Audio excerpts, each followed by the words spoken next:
attendants in the room, please remember to switch microphones on when speaking and speak directly into the microphones and switch off when finished. Reporting officers joining via Teams, please switch cameras and microphones on when speaking and off when finished, well, subject to IT working. Use the hands up icon in the Teams to indicate a question or comment for the chair to invite you to speak.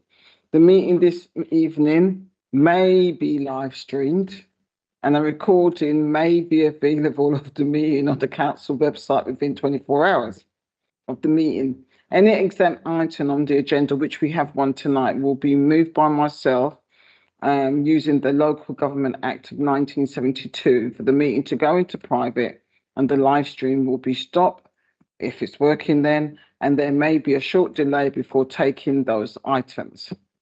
Thank you. If we move to the agenda item, first item on the agenda is the minutes from the meeting on the 21st of August. 28th. Oh, sorry, I'm racing ahead. How could I be doing that? Apologies for absence. Are there any apologies? Thank you, Chair. Apologies for absence have been received from Councillor Fatima Begum. Thank you. Okay, thank you. Right, we move to, so that's item 1. Item 2, minutes of the meeting on the 28th of August 2025 from page 5 to 9. So if we just go through it for accuracy, page 5.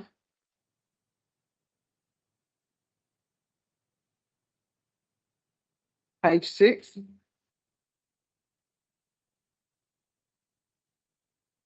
Page 7.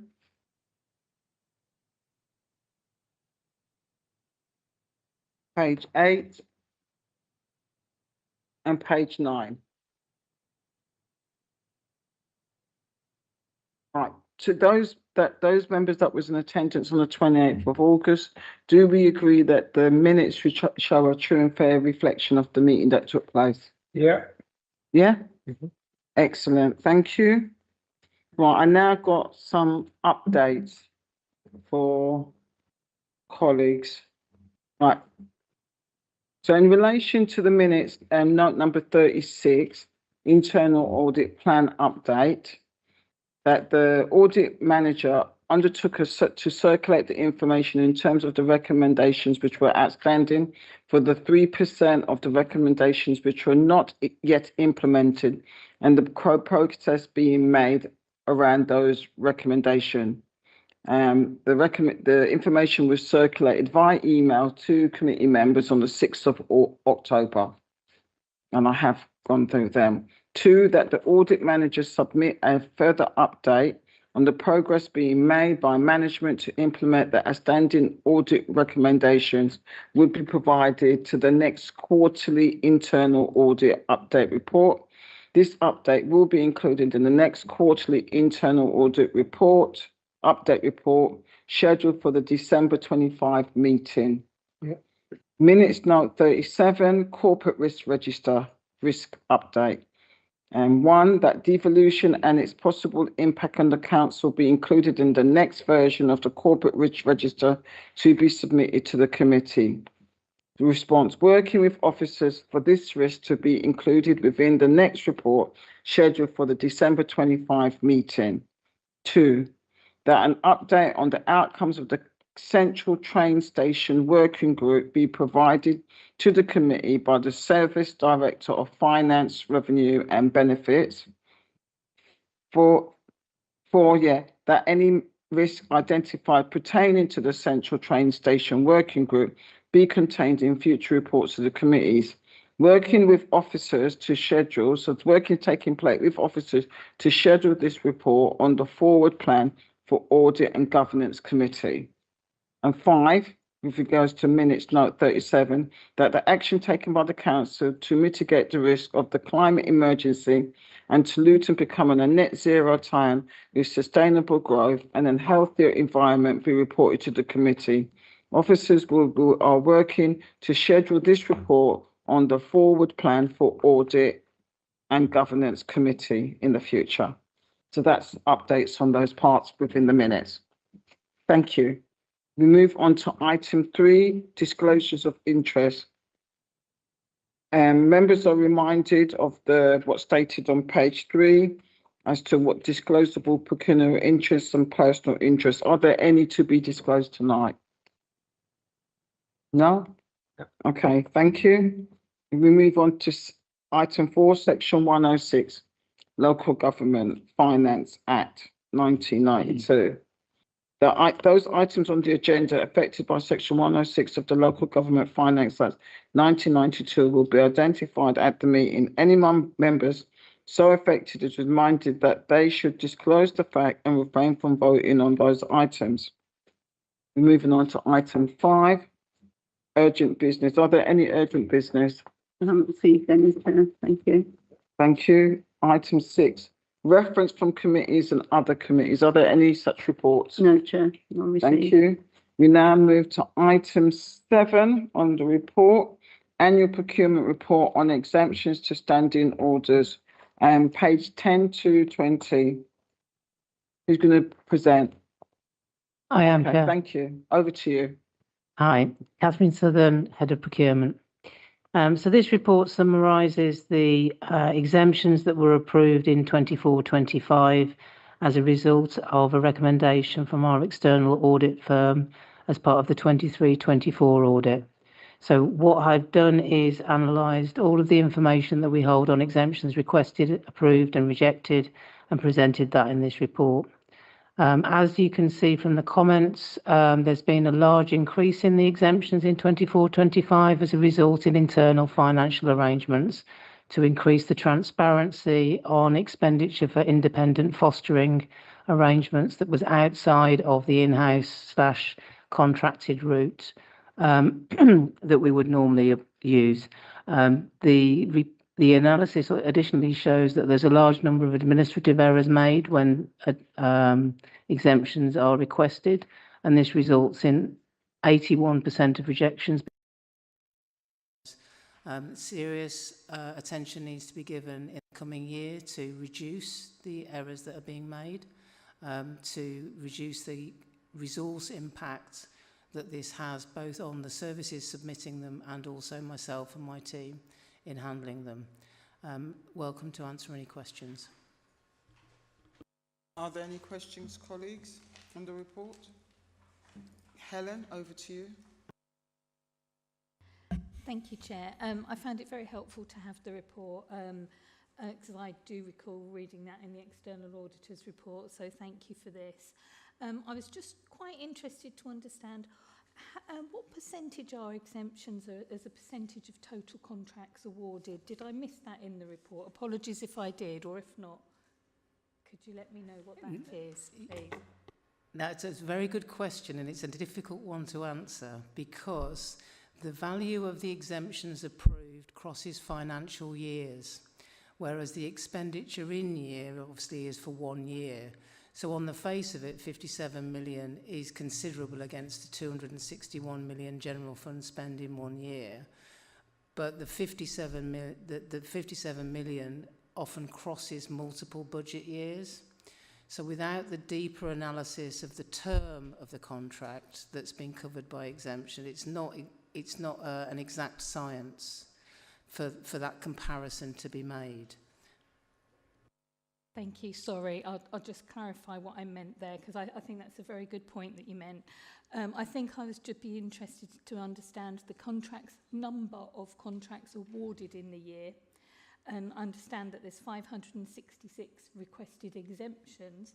So I think I'd just be interested to give me some context of what kind of value I'm looking at. I think that would be helpful. Thank you. And then at the end, Chair, I'll have one more question. Officer, are you okay? Yeah, I was just writing that down to make sure I got it. I'll go back and check because we do have the number of, but again, the value of the contracts awarded will be span of multiple years for comparison. So to get to the bottom of what you want, I need to provide you with different sets of data to try and help you contextualise it, but I totally understand the need to contextualise the figures that you've been given this evening.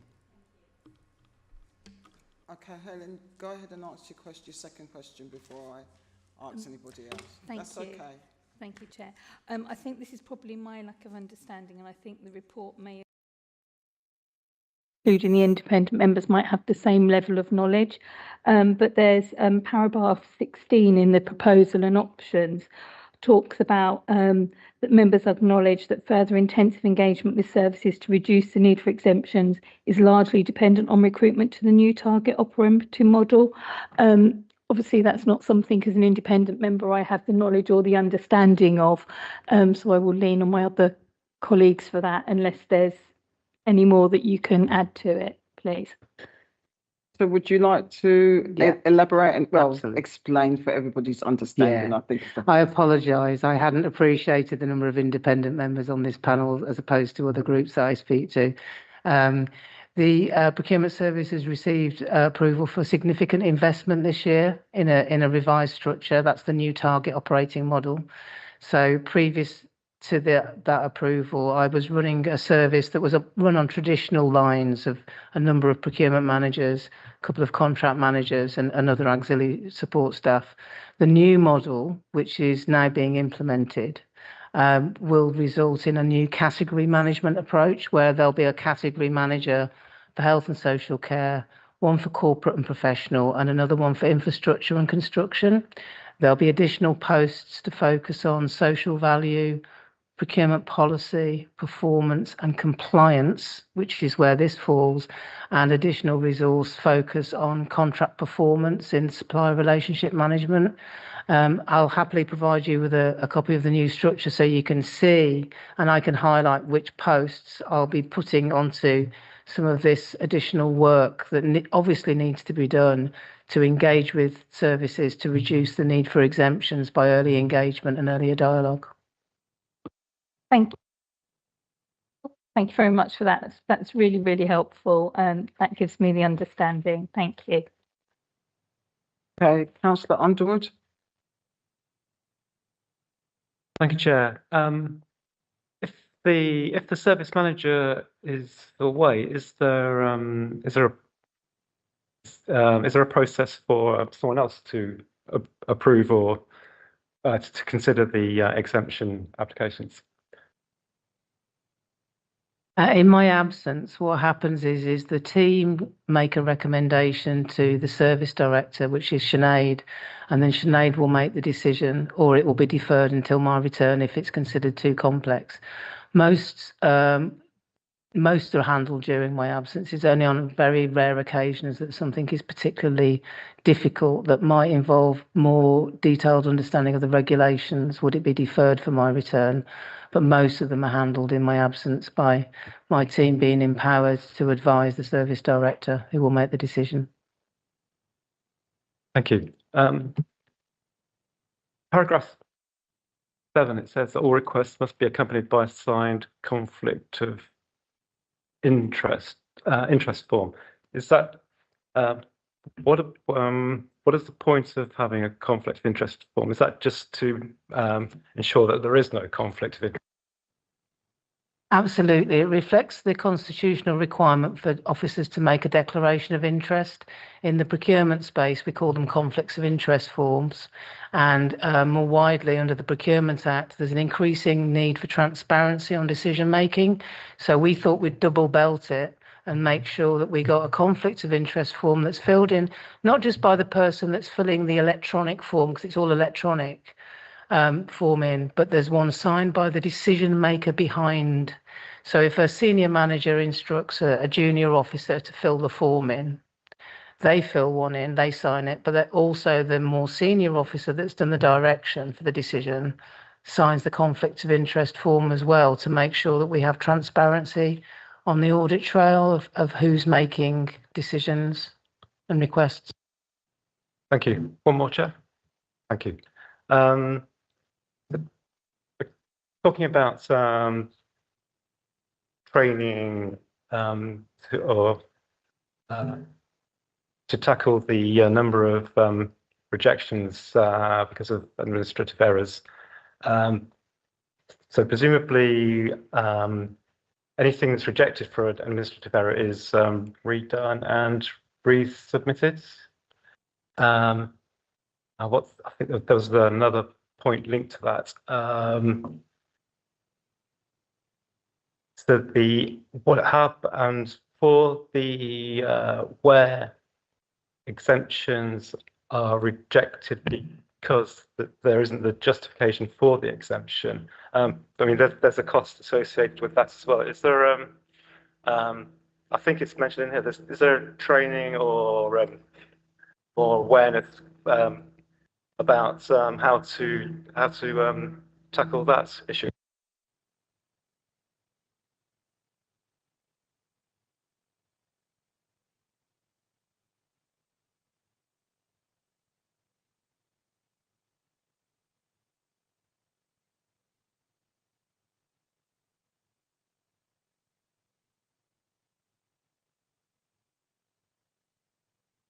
Thank you. Okay, so there's training going on about around tackling the rejection rate, and also it's a training about awareness of I mean, it's mentioned in the finance section here, the financial concerns. There's significant potential for improvement in ensuring exemptions on any requests where absolutely necessary. Is that sort of thing going on as well? As part of the implementation of the new structure, there'll be particular attention given to engaging with those people who submit requests that weren't justified. And we do that anyway. If somebody puts something in, it's a matter of a Teams call, a phone call, or a meeting to make sure that they fully understand the rationale that they need to gather evidence for a direct award without competition, and the implications for doing so without evidence and information. We're working on developing new content for both the internet, all internet pages, and that's underway. At the moment, I'm having to sort of fit it in amongst things, but once I get the bodies in place, there'll be a clear task to make sure that there's adequate training. In addition, I'm also looking at exploring technical solutions. At the moment, the form is a fixed online form that can't be amended. So people fill it in, it comes in, it gets read, and there's an additional box for approval or rejection. We're looking at whether or not we've got any technical ability within other Microsoft forms to do something different, because ideally I would like to link a rejection form to the new submission, because at the moment they're getting double counted. So it's getting counted as rejected, and then it's getting counted again as a new approval, a new submission. And ideally I'd like to offset that, but the way the forms work at the moment, I'm unable to link references, so I can't do that without manual effort that I don't have capacity to do. So there's a lot of work to be done. The posts in the new structure will help deliver that, but we accept that there's more improvement needed on that front. So the double counting, is that reflected in the graphs and the displays in the appendix? Right. Okay, thank you. Yes. Okay. Can I ask you a question? Thank you. Right, you got the mic. Yes, it's regarding number 7, item number 7, exemptions to standing orders. I appreciate that the reports generated are really they are very informative. But is there any information? I've got few questions about this item. Like, is there any comparison given for this year, like 24-25, and the previous years? If it is, probably I've missed out. And also, what is the situation with current quarter for 25-26? Is there any information available for that? And do you want me to ask all the questions at a time, or shall I go one by one? Okay, thank you. And so, like, I was thinking about that, whether there is any analysis done that is staff-wise analysis, and that which staff are asking for exemptions the most and this kind of things, and how many are done by individual staff. And it's a kind of a trend analysis as well, like, are they doing the same thing for year after year? And if it is the case, then why? Yeah, it's just to look at that, whether some specific staffs are doing, or in general, all the staff are doing this kind of things. And then is there any way that this information can be linked with the staff performance as well? And Councillor Underwood has already talked about training. I was going to ask the same thing, that whether they have got training issues or not. So like if they are linked to the performance, then it would be on their performance appraisal, then it can be checked whether they are getting adequate training or not. And any other measures, including any investigation or possible mismanagement or corruption, has been done by audit, or internal audit or external audit. And is there any way I can find some information from the internal audit colleagues, whether there is any thorough check has been carried out by the internal audit and external audit for simple, like certain number of transactions, thoroughly checked whether the exemptions could be avoided, whether these are always done in last minute for some services. Obviously, they are on emergency basis. They need the services and the supplies and this kind of things. Whether this could be avoided, whether there is a lack of planning, enough number of supplier is listed for all suppliers or not, and this kind of things. Whether these are checked by internal audit or external audit. Thank you. Thank you, Chair. Right. I think there was about 8 questions there. Have I got that about right? Right. So are you able to answer each question? And I think it would be good if you read out the question, what the member has asked, and give the response, because I've got to think about the minute taker as well. Is that okay? Thank you. I'll see what I can keep up with. Thank you. So in terms of the comparison available between years, that isn't readily available. I'd have to go back and ask for that to be done, but we do have data for previous years, so it shouldn't be impossible. And that would be between 23-24 and 24-25 and 24-25 and 25 to date. My only caveat on how meaningful that might be would be that volume and value alone doesn't belie the detail of what it is, the subject matter of the contracts. So depending on what it was that was occurring in each financial year, there will be natural fluctuations. And as I've highlighted, the use of exemptions for independent fostering placements only started to occur in 24-25. It was previous to that, they weren't being done by exemptions, but invoices were being paid as they came in. Now, by having an exemption, a purchase order is raised, a commitment is placed on the budget, and finance are more able to manage the costs within those cost areas, which is why they're coming through by exemption, so an order can be raised.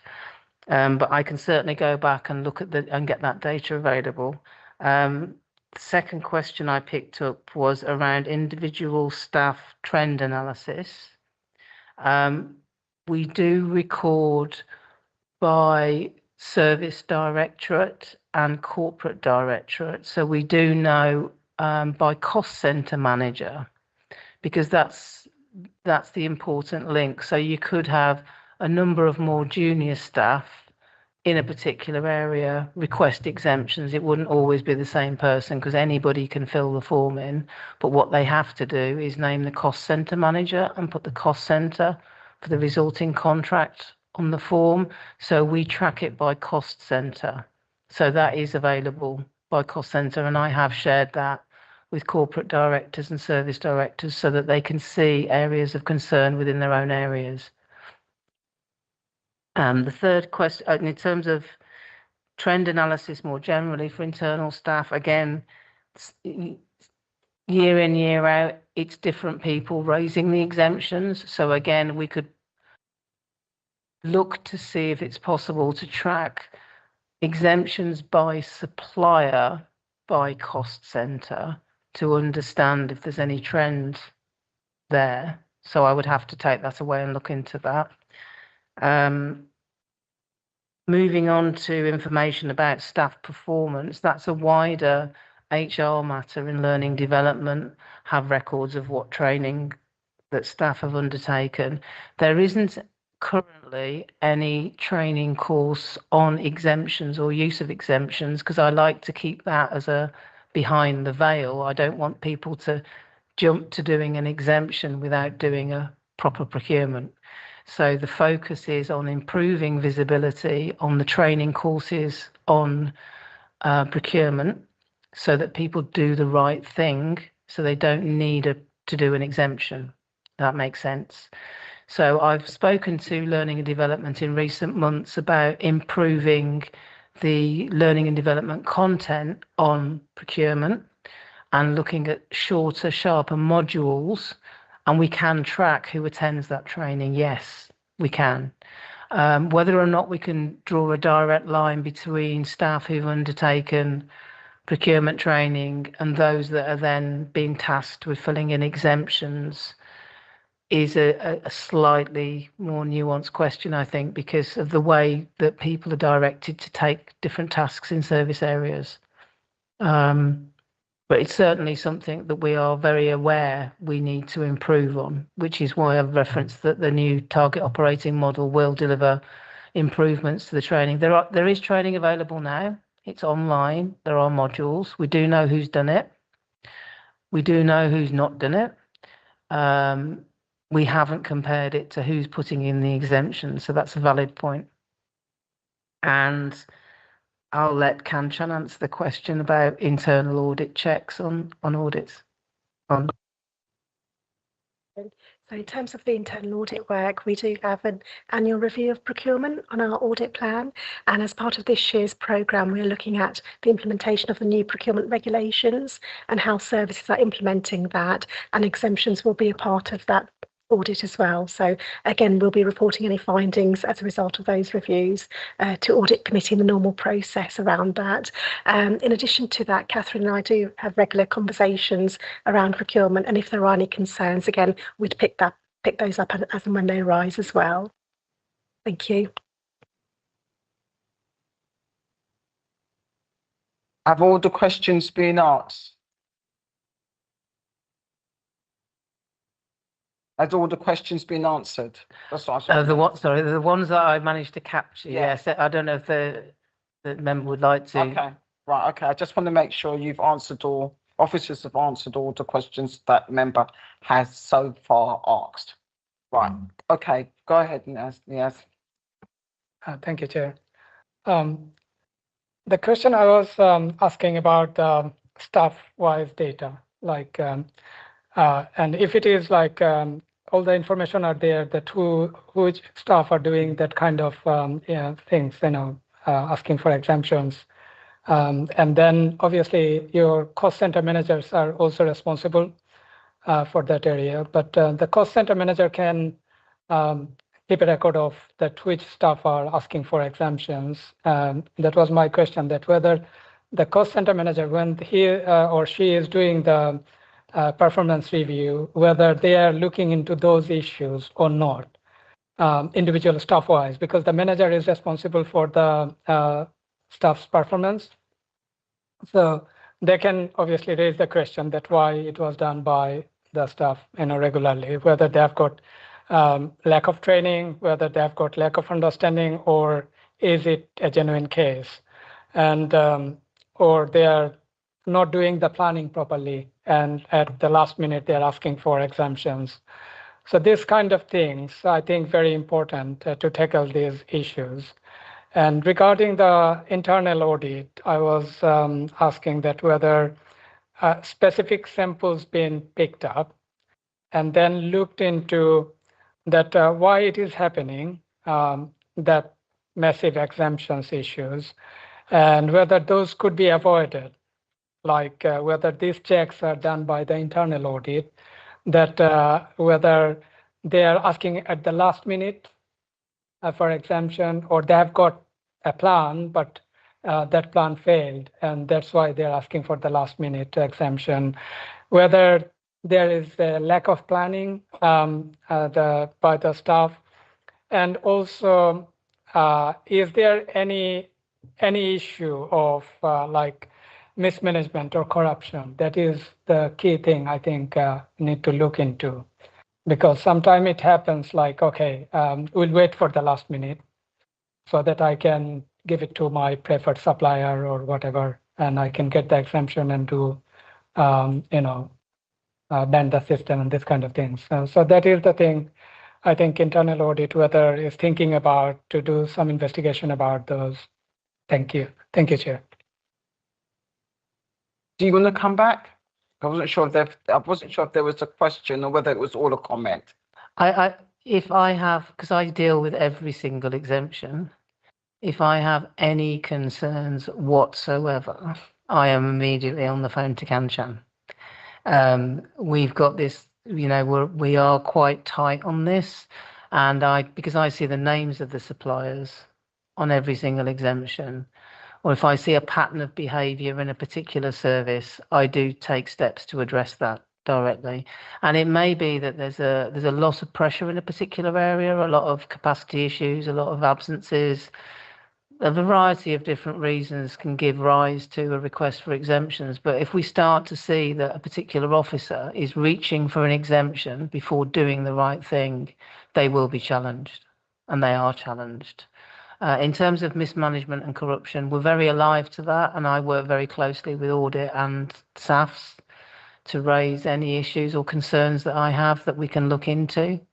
And we are not afraid to challenge in my team. Even before they get to me, my team will push back before it even gets to me. If they think that somebody is attempting to use the exemption process as a way to expedite activity that wouldn't ordinarily be allowed. But you're right to flag it. You're right to flag it, and we are alive to that risk, and we do manage it as in a way that we do at the moment. I think with the extra staff and the extra monitoring that we can start putting in place going forward, that trend analysis that you referred to earlier would be able to target in on a reporting basis far more closely to enable us to raise it further back up to the cost centre manager. At the moment, we go back to the person that's made the request.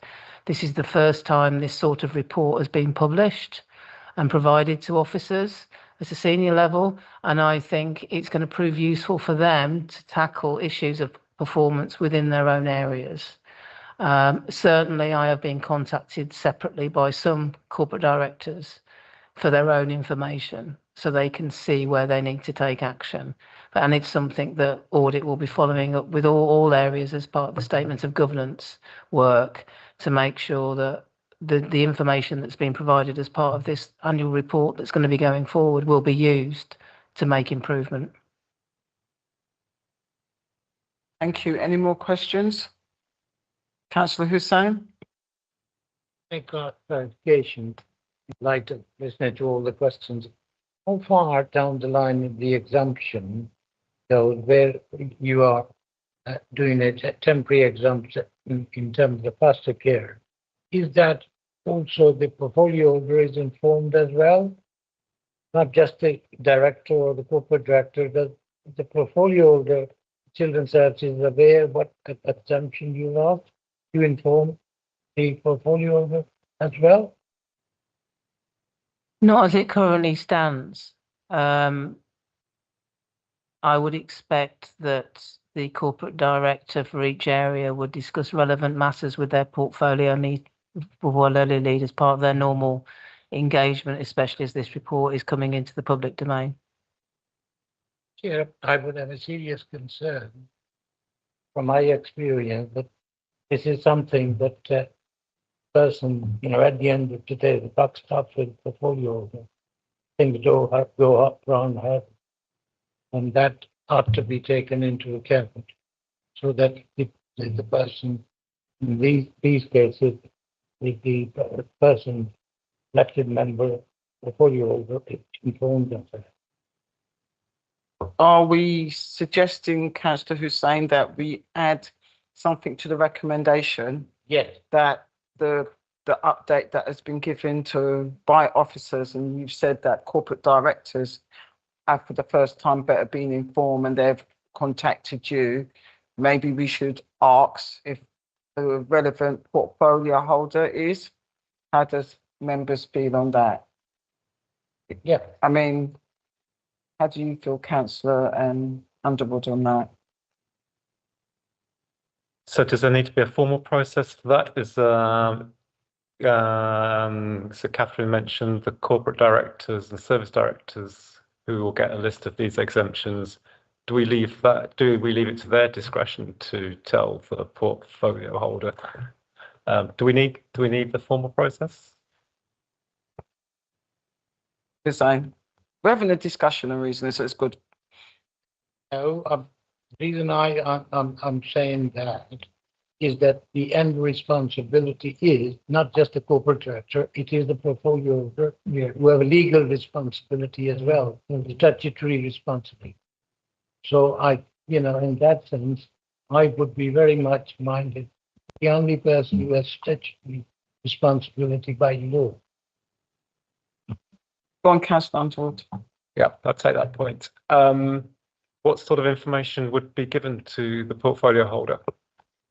Well, Kath, could we insert and make sure that the information you've explained very well today, that you've explained that is reported to the corporate director, is also so where it says that members note the information on an exemption approved in 24-25 and actively approve the work under way to reduce the need for exceptions going forward where applicable. Maybe we should we note from conversations tonight that corporate directors have been given this information, an update, and we recommend that portfolio holders too. Yeah. How does that sound? Because it's not in the recommendation that we note it. That's what you've said in the discussion, which gives more context given to what Nazir has said. But we were saying, okay, we know that happens now, and that is really good with the questions, but we want to make sure corporate directors and portfolio holders, how does that sound, members? Yeah, so we close the loop. Yeah. Is everybody in agreement on that? Are you okay? Because you're so who's going to support? Councillor Hussain propose. I second it. Who seconds? And we all vote. Is that okay for your note? And as this is not recorded, you ain't got that to go back and check. Are you okay, Marie? Got Councillor Mahmood Hussain proposal, Councillor Farouk seconded, and then Councillor Underwood agreed it, but the independent members don't have voting rights. Councillor Burnett. Yes. So you understand the wording? Yeah. Following the officer's update. Yeah. To question by independent members, Nazim, Councillor Hussain proposed. Yeah. So it was Nazim that asked a question to draw it out. Yeah. That updates are given to corporate director. We're now proposing that to make sure that the relevant portfolio holder gets that information as well. Yes. Yeah? Yeah. Brilliant. Thank you, Chair. Happy days. See, we still have to do old-fashioned ways when we ain't got IT working. Go on. Go on, officer. Can I just confirm, is that me that's sharing it with the portfolio holder, or that the corporate director should share that with the portfolio holder? Councillor Hussain, do you want to talk for yourself? Obviously, what I'm saying is that would be if there are things that can go wrong, and it is not. It is the portfolio who, at the end of the day, is also. Good. Should go through the corporate director or service director, shouldn't it? Otherwise, you're bypassing the whatever that link. If you're going straight to the if the service management procurement is going straight to the portfolio holder, you're cutting out the management of that. Are we clear? Yeah? Excellent. We've had a really good discussion on this item, haven't we? Right. Moving on. Thank you so much for that. Thank you, colleagues, for your questions. We're now going to move, unless there's any more questions, and I assume there's no more questions or comments, we are now move into agenda. Sorry, Nias, you want to make sure that that point was taken by internal audit. Is it okay to just to reconfirm with the internal audit? Go on, Kanchan. Thank you.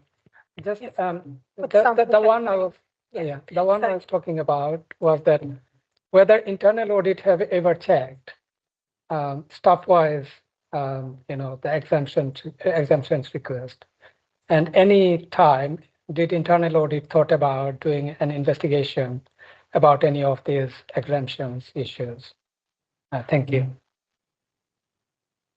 So specifically to exemptions, we've not undertaken any investigations as such, but there is the plan to have a look at exemptions and to have a look at the risk of fraud and to sample test those and to kind of go through the controls that you mentioned around the reasons for the exemptions. Is it bypassing a procurement process and all of those aspects as part of that procurement exercise? So certainly we will cover that from an audit scope point of view from the procurement review.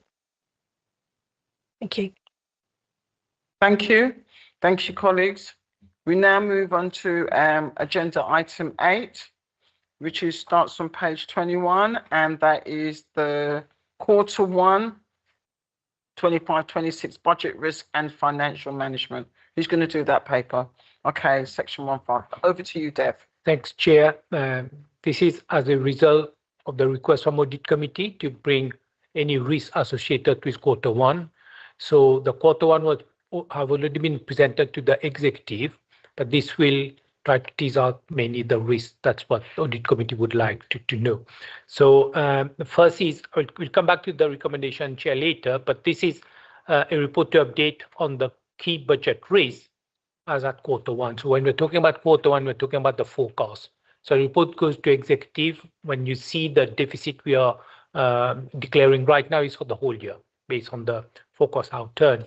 It reflects both current and emerging financial risks and support ongoing oversight of the council ability to remain within budget, because there's statutory requirement to deliver a balanced budget, but the risk will say, okay, well, we'll deliver a balanced budget or not. So I'll take you, there's quite a lot in this report, so I will take you on the main points, and I'm quite happy to come back if there's any specific area you would like to discuss. So it summarizes, as I've mentioned, the key financial risks and highlights areas where close monitoring and further action may be required to support the delivery of a balanced budget. On paragraph 9, it just says the paragraph 8 says what is the overspend. Forecast overspend is around 6.691 against an approved revenue budget of 171 million. The main budget pressures is mainly in demand-led services, so adult social care, children's services, and homelessness. So there's a special educational need is under control, so we are expecting there won't be significant increase. And then the temporary accommodation as well is we are focusing to be within budget. So those are the two areas where last year we had forecast and overspend. This year, so temporary accommodation, homelessness, there's budget pressure, but the focus will be delivered within budget. But the adult social care and the children, those are the areas where we've got sort of budget pressures and overspend being declared. There's another area where we've got buckle close. This is a project which we are working and looking into, but that has declared a focus overspend. So we've got a deficit recovery plan, but at this stage, there's further work is being done, and we're working on Q2, so that will say the further if there's further focus overspend or underspend, and how robust and how effective that deficit recovery plan. But those are the things with areas which is quite demand-led, and despite the budget has got significant sort of growth put within the budget, but it's always these demand-led pressures, and some of them are very much driven by the market, the provider market. We've just talked about procurement or children's services. Some of the placement can cost more than $500,000. So, but officers are working towards delivering balanced budget. That work is continuing. So we'll see there's Appendix A attached, so that we are linking what is on the corporate risk register with the report here. And in the corporate risk register, the delivering a balanced budget is red. So it's showing that it's quite a big risk. Paragraph 12 talk about the demand-led services. So you will see from paragraph 12 onwards, it talk about all the areas where we've got sort of significant budget pressure. Paragraph 14 talk about capital program. So here there's slippage. So we are focusing to spend less on the capital program, and those slippage we're looking at how realistic are those capital programs. So this year, when we're looking at the 26-27 budget, we are looking at 25-26, what is the forecast? And if there's a capacity issue to deliver those capital programs, so we're saying, let's be more realistic going forward. So we're not just trying to approve more capital commitment, but when we got even this year, there's some slippage. And two of the areas where we've got significant slippage is the stage. And I think a future report will be coming to audit committee, but that's not something which is within the council control. This is the what you call the building regulator, which are waiting for the building regulator to approve that stage project. Once they approve, that project will start ASAP. And there's temporary accommodation, so that as well, we've put a budget aside to buy residential properties to ease the pressure on homelessness. But now there's more effort, put more resources, and we are acquiring quite a lot of properties. So that budget hopefully will should catch up on spending those, because this key to delivery of the deficit recovery plan on homelessness. Paragraph 17 onwards talk about the mitigation actions. So it's there's transformation program, there's looking at the demand management, so looking at the cost management in terms of procurement as well. And then strengthening the financial management, so get a bit more robust in terms of forecasting, more in terms of anticipating when the capital program will slip, and put measures in place to make sure that we spend those. When we look at the risk of a budget both being sustainable and being affordable under the medium term, so we look at the reserves and the financial resilience. So we didn't use any reserves in the 25-26 budget, so we haven't used any reserves to balance the budget. But you have to look at in the current budget, we've got 6.6 million of contingencies. So this is taking into account if there's any risk will crystallize, then how are we going to allocate those contingencies to meet those risks? But at this stage, we don't allocate those contingencies because it's too early. So we have to exhaust all the mitigation plan, all the deficit recovery plan. And then when it comes to Q3, then we'll start to look at whether there's something which is beyond our control and whether we allocate those contingencies. So that's why you will see we haven't released any contingencies from the general fund, which is around 6.6 million. I think paragraph 23 says about section 155, we continue working with the corporate leadership team and with the officers across the council to see how best we can deliver a balanced budget. Going forward, when we talk about sustainability of the budget in terms of the medium-term financial plan, so I'm sure members will appreciate over the years there has been a one-year settlement. So it was not easy to plan because sometimes you will get last minute some money from central government and you balance the budget and you plan the next year. But now for 26-27, there'll be multi-year settlement. So at least we know for 3 years what that settlement looks like. It'll be much easier to plan, because then you can have a plan 3 years. So that will help in terms of planning the over the medium term. Paragraph 26 to 30 talks about the other committee and groups, what the role in terms of making sure we deliver in terms of the financial management, robustness, in terms of risk. So paragraph 26, role of financial review group, and that they scrutinize the finance. So the committee will scrutinize in terms of assurance of adequacy and effectiveness of financial management, governance, risk management, internal control. Whilst the FRG will scrutinize the decision and what was made, whether the financial side of the budget and financial management is being sort of properly sort of delivered.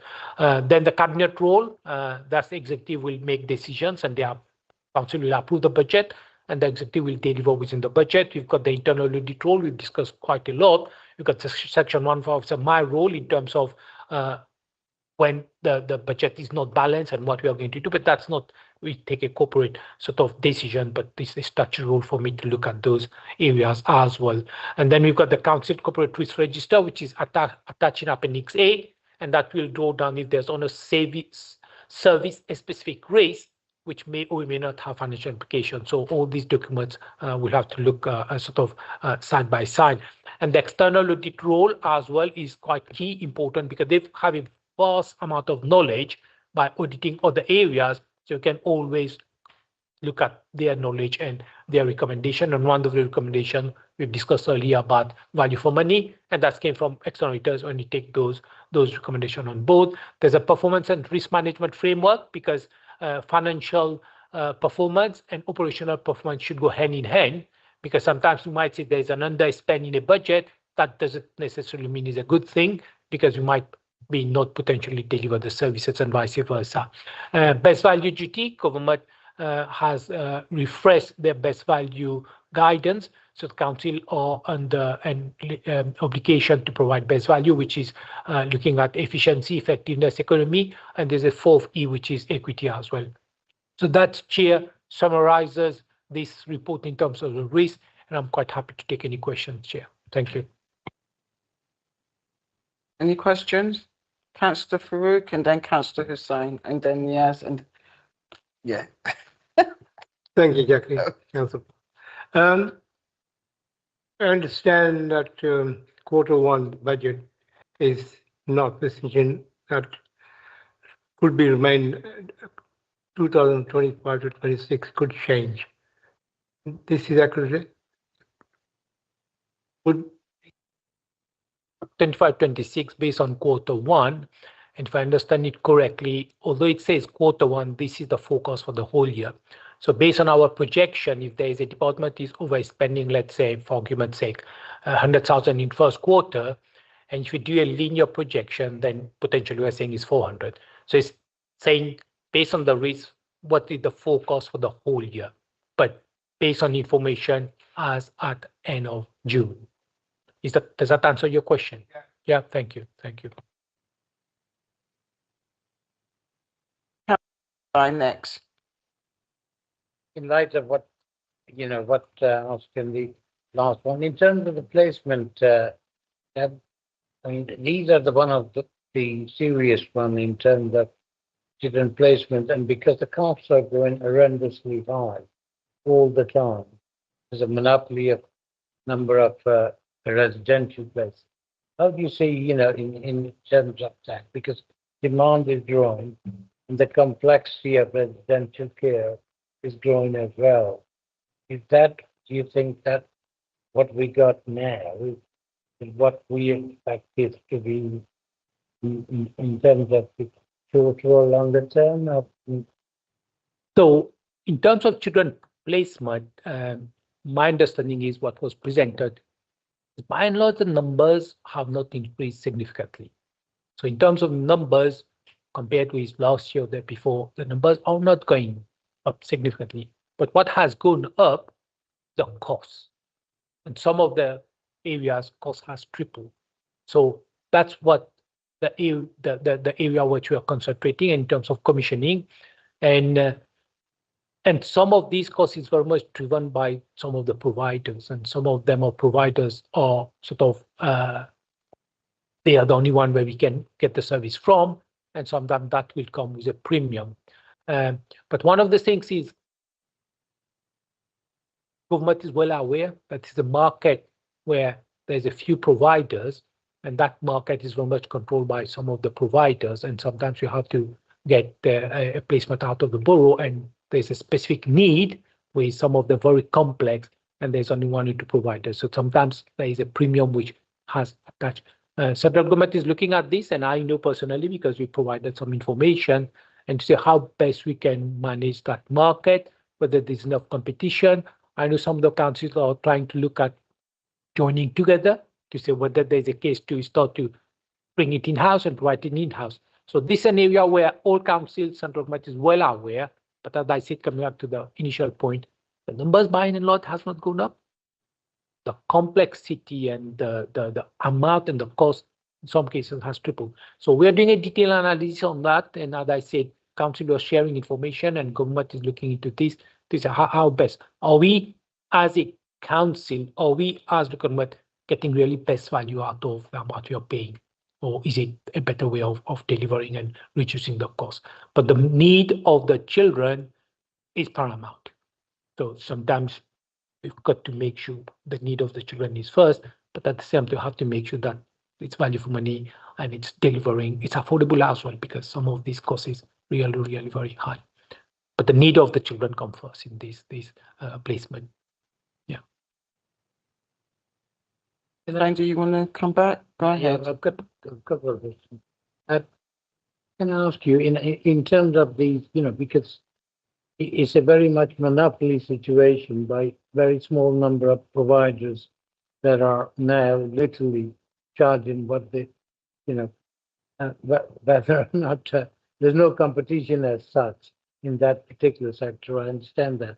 And is there anything the government is looking at? Because I read some headlines some time ago, because they're making an excessive profits from children's services, number of these companies.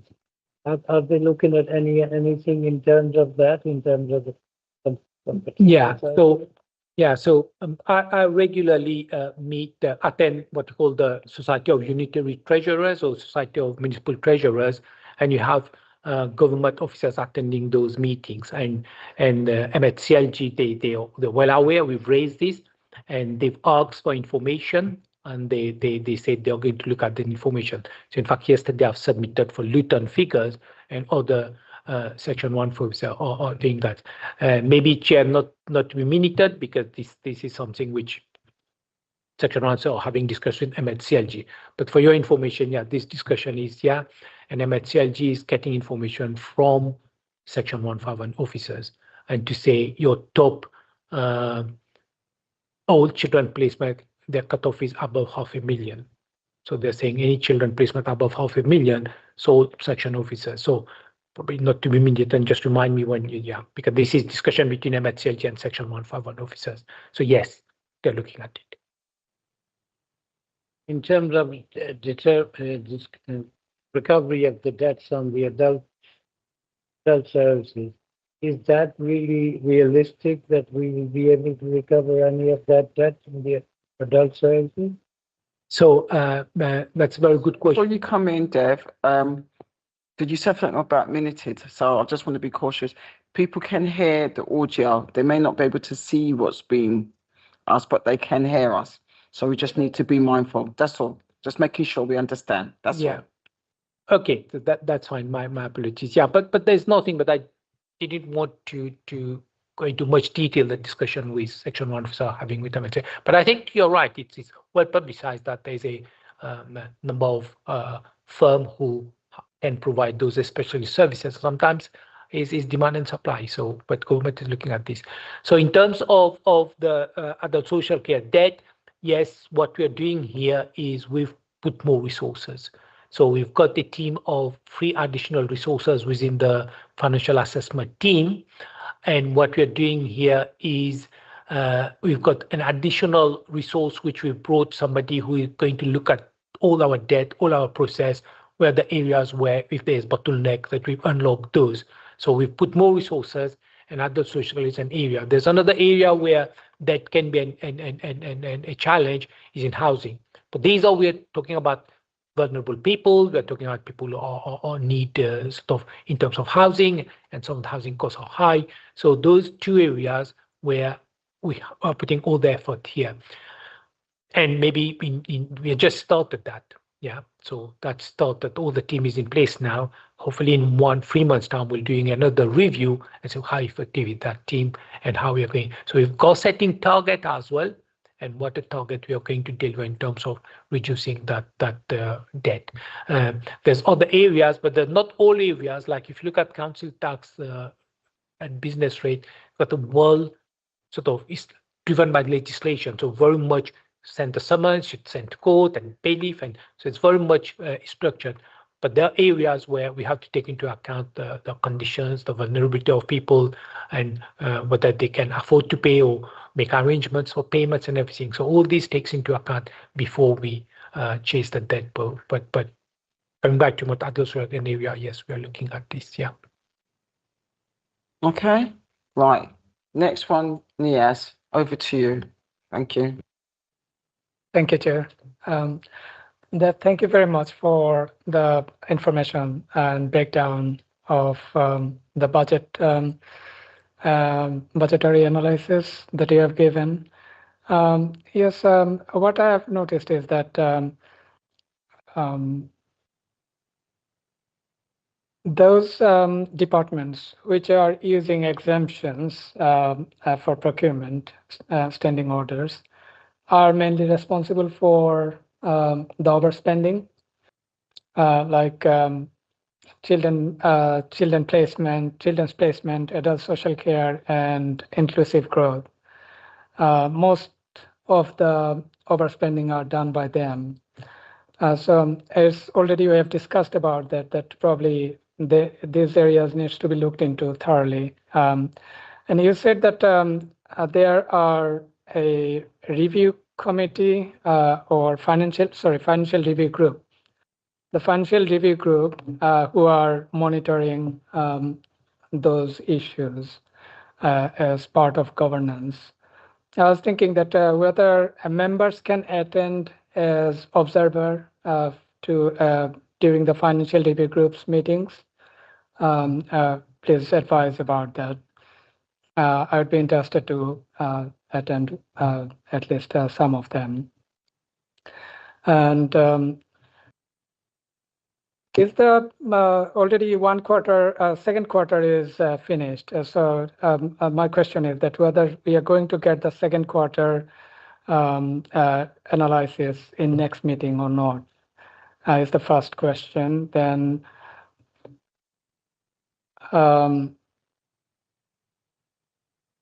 it's on page number 23, point number 13. It said that there are delays in implementation of transformation initiatives. If possible, please explain that why these delays happened, and is there any specific reasons, and if these are investigated properly. And then slippage in third-party spend reviews. If you can please explain a little bit more about those slippage, that would be appreciated. Traded services are not securing expected income. Is there any specific reasons for those that they are not getting enough income? And what steps been taken to generate more income through the traded services? If they are council staff, whether they are getting enough support from the local authority so that they can generate more income. And what additional mitigations are you considering for savings, please? And then for point number 14, so these are for the project slippage, including the stage and tap, buckle closed, redevelopment, affordable housing, and ICT infrastructure upgrades. So you have explained some of it, but would you please explain a little bit more about those that in the long run, at the year end, what's likely to be the figure? If you can please provide more information about that. Have you done any analysis for that? Point number 15, that is regarding the traded services. Are they making loss at the moment? And if they are not at the moment, whether they're going to make any loss in near future, and what would be the implication of those losses on LBC? Is there any contingency plan to overcome any issues arises from the traded services? And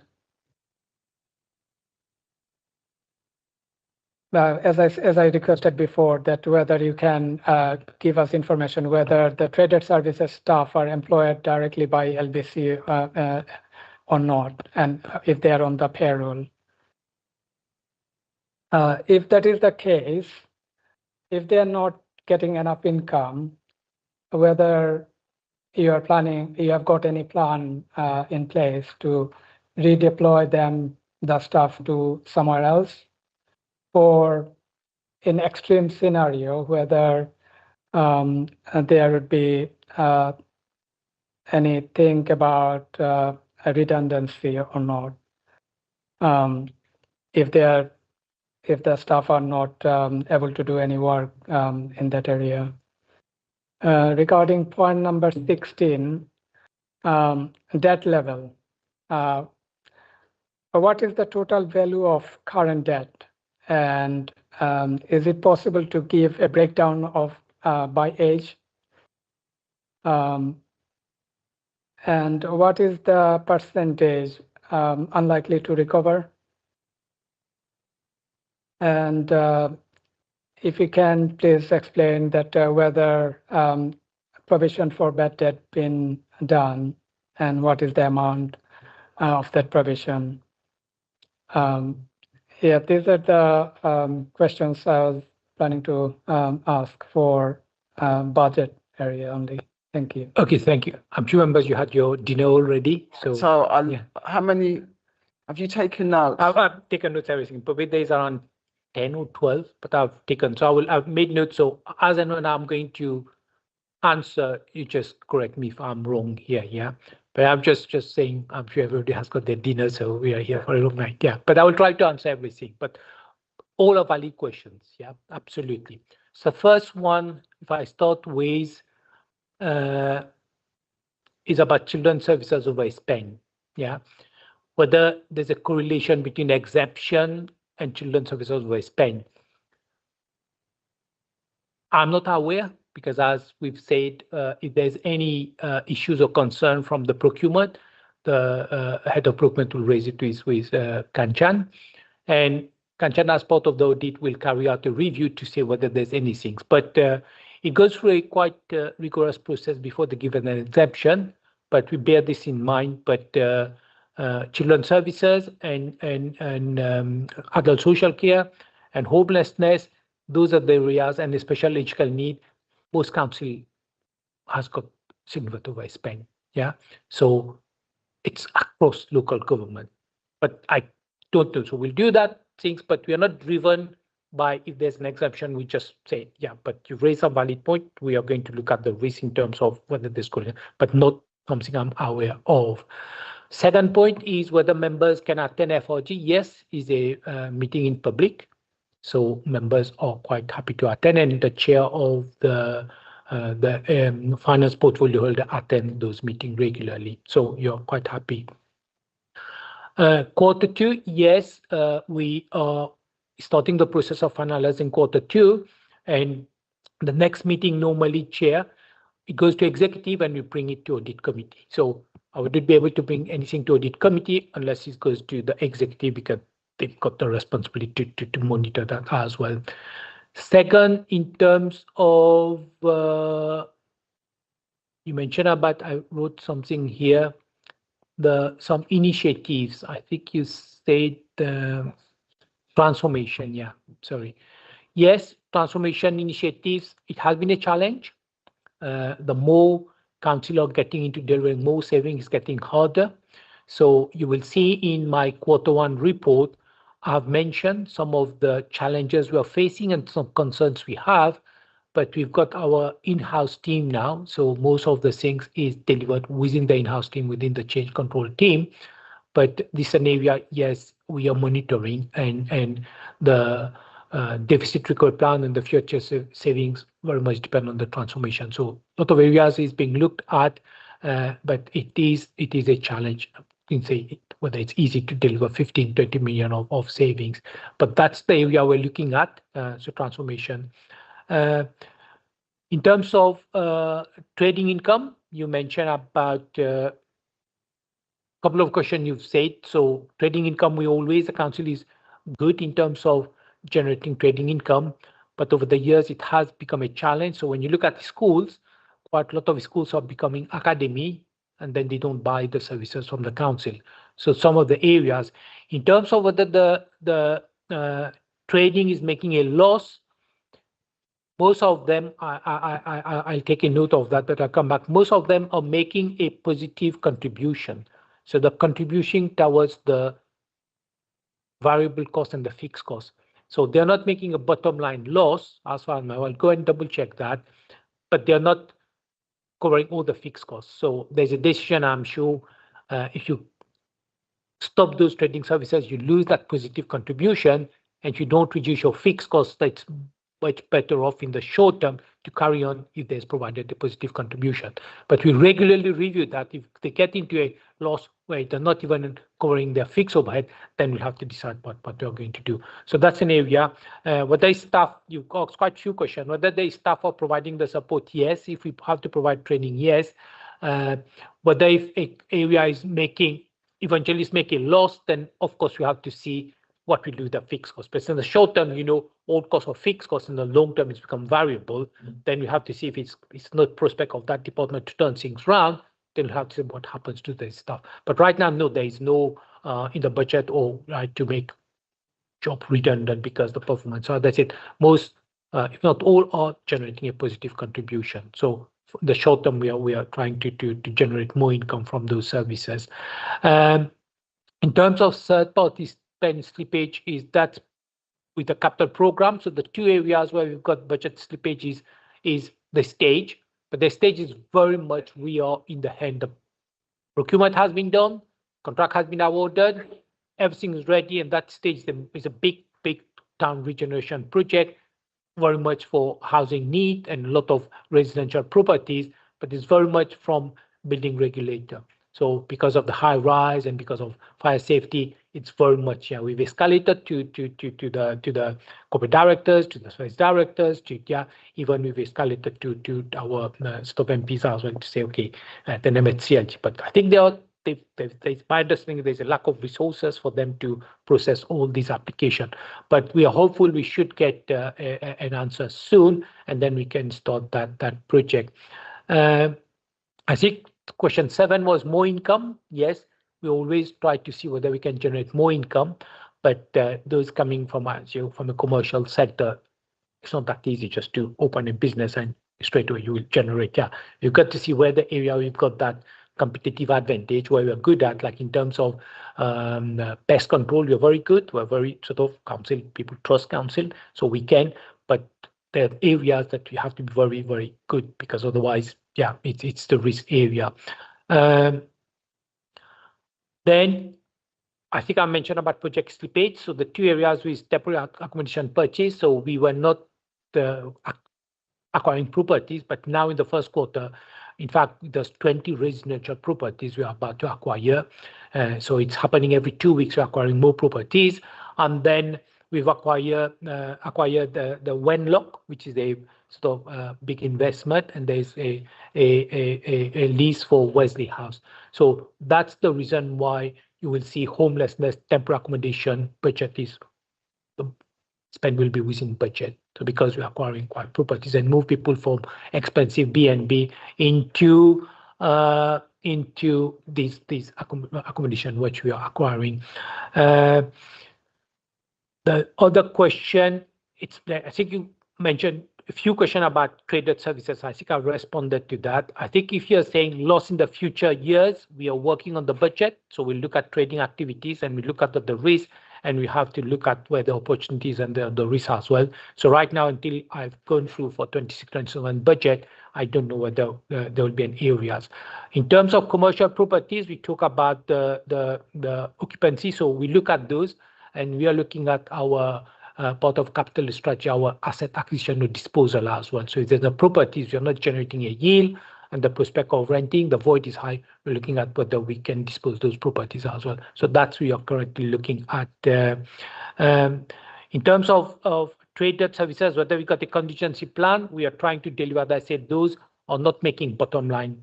There might be loss, but we're making a positive contribution. So we are going to look at in terms of long-term, 5 years, what prospect of those services, because we can expand or whether we have to shrink on those services. I mentioned about the staff redeploy and redundancy, I've already mentioned. Yes, council debt in the area, especially in areas like adult social care and housing, these are big areas. So we're looking at those. But I will give you a breakdown of the total value of the debt you works for this information and the age profile of those debt. In terms of provision for bad debts, yes, there are areas like homelessness or adult social care. As I said, these vulnerable people, yeah, we have to take those into account. So we make significant provision. So those areas probably up to 80 or 90% provision for bad debts. So we take into account those. But what we are going to do is we are try to recover, where is possible, taking into account personal circumstances, their financial circumstances. And if we recover, then that will potentially reduce that provision for bad debts, and that can be released and can be a reduction in provision for bad debts rather than increase. So those are the things which we are looking at. I think I've answered most of your questions. If I've missed anything, Councillor, just yeah, anything I've missed here? So Yes, yeah. I need to ask a quick question about implementation. So if we do this first, has the officers answered all the questions you so far asked? One question I need to get further information. So you got a subsequent question on one of the questions you've already asked. And one of the question is not completely answered. Okay, so you want to ask a subsequent on one and a new question? Yeah. Okay. Please, yeah. Thank you. Thank you, Chair.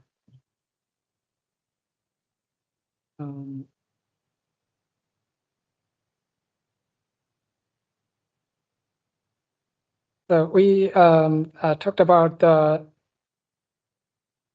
a delay of implementation of transformation initiative. Thereby I was asking that what are the reasons for the delay for implementation of transformation initiative? And the supplementary question is that the traded services is understandable that academies and some of the other service users, they are not using them anymore. But is there any analysis been done that why they are not using them?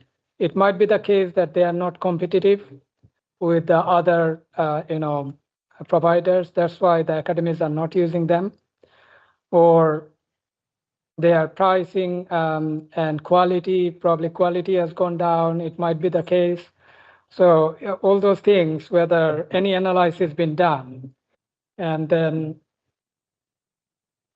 any analysis been done to see that what was the income generated by those services previously, and what is the current level of income they are generating, say, with previous years and comparison with current year, and then see that whether they will be sustainable like this, to carry on, and any what if analysis done, that if things go up and down, then they will go bust, they will not be able to make any margin at all, and then it will be a burden for the council, that kind of things.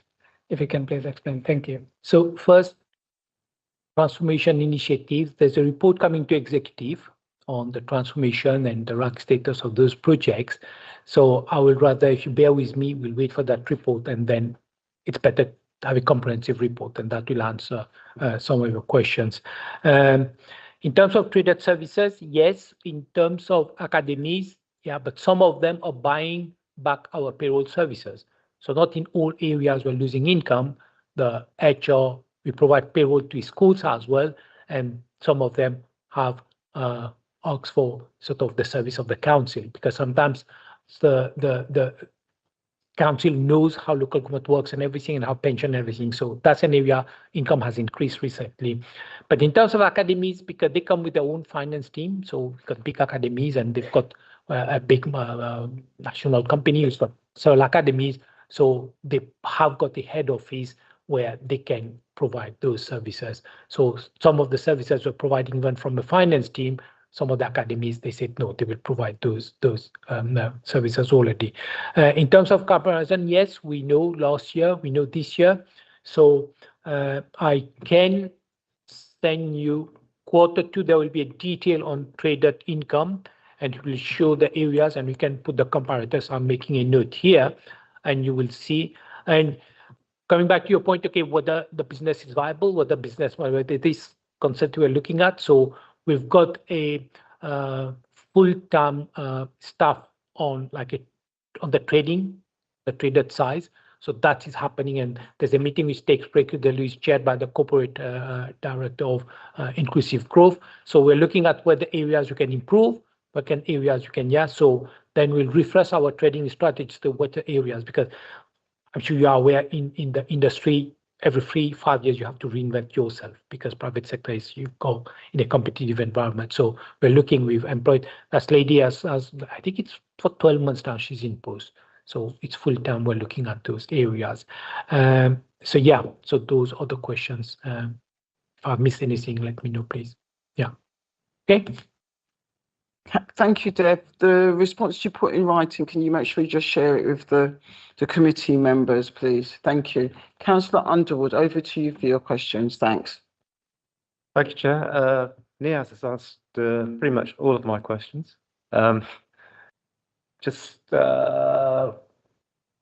I've got a comment. So there seems to be a thing running through here about continuous monitoring and acting proactively rather than reactively. And I think there's an example in paragraph 19. Adult social care cost tracker tools being implemented to monitor package costs and assess value for money in real time. Is that the sort of tool process that could be valuable if it's spread across council departments? Yeah, so those areas where it's budget pressure, we're looking at those. And in fact, in adult social care, there was a report which was published by LGA. So we're looking at those areas.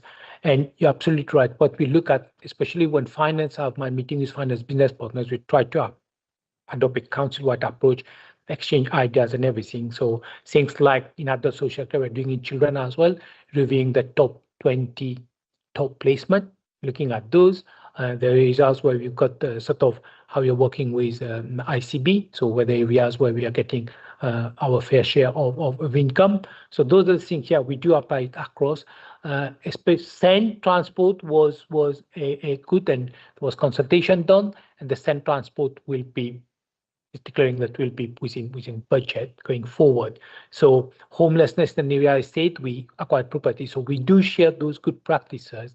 But taking into account that the social and children, these are quite vulnerable in terms of the need and the stat requirement, the CQC assessment, children services of STEDA as well. So those are very specific, but we do share those good practice across and from other council as well. Okay, Councillor Underwood. Helen. Thank you, Chair. Just a couple from me. Okay, and I think they might cross over with some of yours, but if they do. Firstly, I appreciate it's Q1, so it's early in the financial year, so I do appreciate that, and that we'll be getting Q2, hopefully the next meeting in December, so we'll be able to pick up that trend.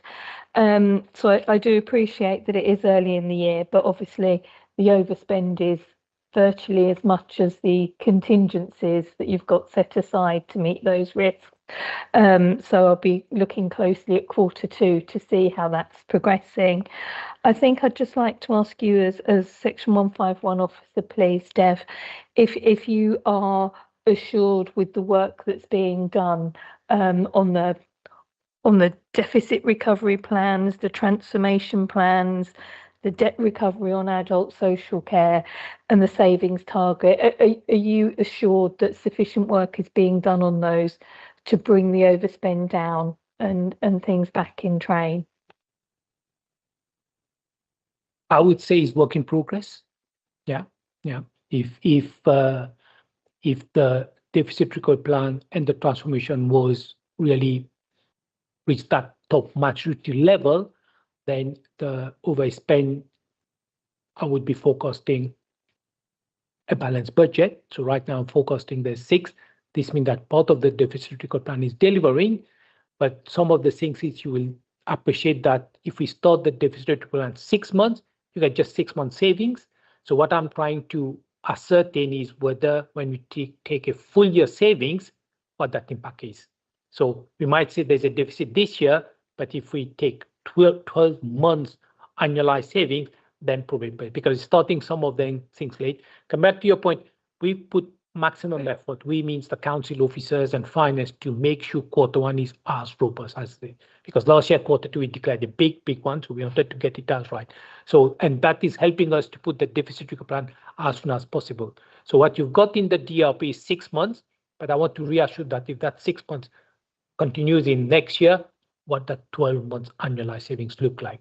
So coming back to your point, yes, it's a work in progress and delivering savings in areas which are like children's services, adult social care, SEN we manage and temporary organization manage. So it's not that it's not doable, it's doable, but just have to take into account children needs, adult social care need, vulnerable people. It's a bit much more challenging. Yeah, I see. Yeah. So I'm totally reassured that we'll deliver a balanced budget is a work in progress. Yeah. Coming back to your point, that's why we're not allocating the contingency. So we have not, the corporate team is working and then the transformation team is working. But it is a challenge. It's proving to be a challenge. It's getting harder because the more you try to, yeah. And that's, but we'll keep on monitoring. Yeah. And as you said, is if you look at my Q2, I write the areas we've got concern, but at the same time, we've got opportunities we're looking at. Yeah. So it's a teamwork. It's a teamwork, support from members, support from the challenge we are getting here. That's really helpful. So I'll take back to those challenge. But yeah, it's a work in progress, I would say. Yeah. Thank you, Dev. And I'll look for Q2 and hopefully we'll have different conversations. My second question was going to be about the capital programme, because the next report, the Treasury Management Report for the previous year, talks about the capital programme slippage and it mentions TAPS. I think it is TAPS, isn't it? And then obviously this report 25 saying that it was slipped in 24/5 and it was moved into 25/6. And this report saying that TAPS is slipping again. I'm just wondering how confident we are or how the council is on the TAPS profile of expenditure moving forward and if it needs looking at again. Yeah, so right now, based on what I've seen over the last 2 months now of the Q2, there's a maximum effort. So the TAPS, based on my understanding, probably they will be spending those 30 million which set aside. Yeah, but at the same time, council wouldn't like just to go and just acquire properties if it's not for the right reason. Yeah, so under the right need. So we are trying to acquire properties 3-4 bedroom, not 1 or 2, because the need is for larger families. So in the pipeline, I've got 20. So I think I've signed 7 or 8. So there's 20 already in the pipeline. There's other properties we're looking at. So some of the properties, the one which we bought was in the region of around 13-14 million. So some of the block we are buying, but some of individual properties where we've got 3-4 bedroom houses. So the effort is to make sure we use the 30 million, but make sure we spend it wisely as well. Yeah, make sure we got all the condition survey done, all the valuation done, fire safety, because these are people which council will be using to house temporary. This is full council responsibility. If there's wiring needs to be done, BTS is going into. But that's an area we are trying to, yeah. So, and we put somebody full time now on just acquiring properties. Yeah. So quarter two, hopefully I can bring some much Okay, more thank you. reassuring. I do understand that capital programme is not a precise art, and I do appreciate that it does slip from year to year. So is it something that you're looking at ready for the 26-27 budget and future capital programme with that eye? Absolutely. And I have to say, I'm really grateful to the corporate director of Inclusive Growth. So he's chairing that meeting, and he's clearly saying if the department can demonstrate that they've got the capacity, that is important, the capacity to deliver the capital program, he's just saying use your slippage, don't ask for more capital spend.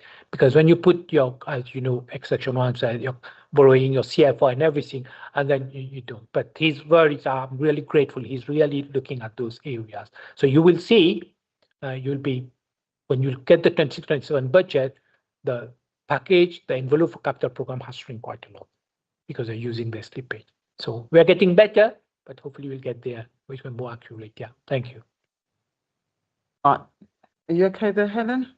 Right, I just got a couple of questions or comments. I think on the demand management, Dev, I've picked up nationally that some local authorities have been looking at bringing their services back in-house, and this is around children's services and adult social care provision. But I can't remember where. It'd probably be worth looking at where there have been benefits and challenges, because demands are increasing. So I just wanted to put that on the record. So if you and officers can go away and find out where there've been any significant gains, I think that would be useful. And on point 26 on the finance review group, just need a change to remember there's a finance review group part of overview and scrutiny board. I forgot to mention that. So it's officers and members working together. It's important. I feel that we've been doing that, I think, since 2010, 2011, that working collaborative officers and members to improve the financial controls and everything like that. So if we could just have that inserted in a minute. And sorry, I apologize, I didn't pick it up earlier before this went to print. So so that's it. That's two comments, requests. Right, if we go, before we go, because we've got a part B, A and B to the paper.